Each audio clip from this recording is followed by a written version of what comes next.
Hello, fearless learners. Today we are at the dentist. I'm going to separate this lesson into three parts.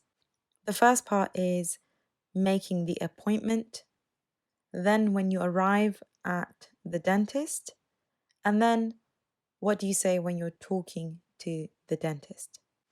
Now, if you're anything like me, the thought of going to the dentist is quite annoying.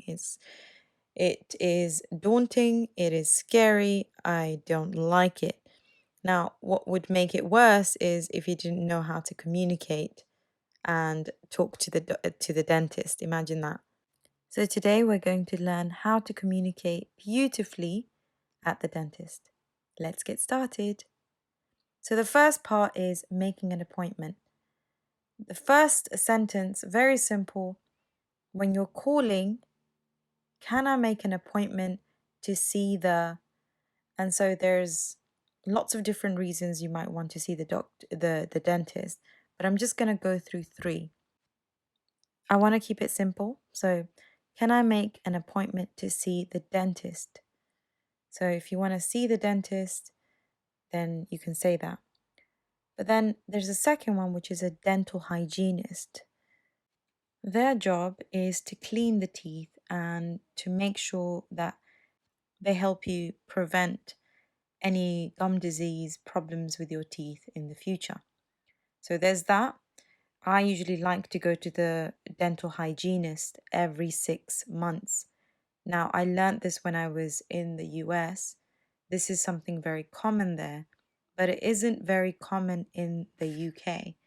In the UK, I don't think many people know about the dental hygienist.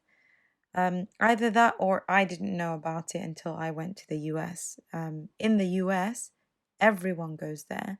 It's very common to see the dental hygienist every 6 months.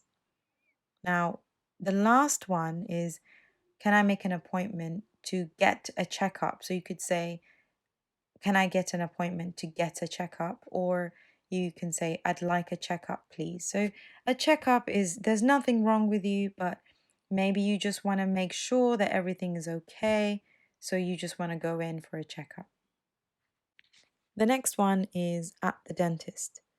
So when you're at the dentist, when you first arrive, they will say something like, "Hi, how can I help you? What's your name?" And you could say, "I have an appointment. I have an appointment." Okay, so I have an appointment. Now this means you already booked in advance, you've called in, and then the person will say, "Please take a seat." Now when they're ready for you to come in, they will say, "Would you like to come through?"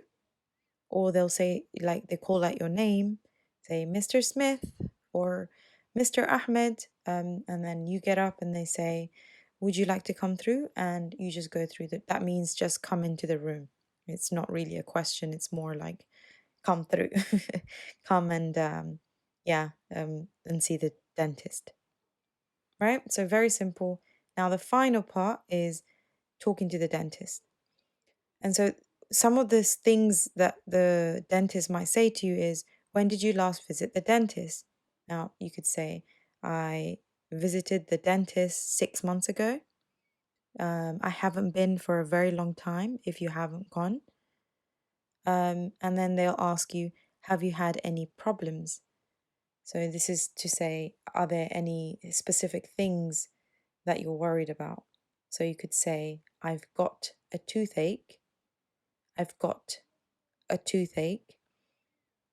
One of my fillings has come out. So when you get a tooth filling, so something goes into your teeth from a previous dentist visit where they've fixed a problem, like you had some sort of tooth decay or you had problems with your teeth and they put in a filling. So sometimes when you eat something really hard, the filling just falls off. So you could say, one of my fillings has come out. So look at the phrasal verb come out, which is the same as falling off, like coming out of the tooth. All right.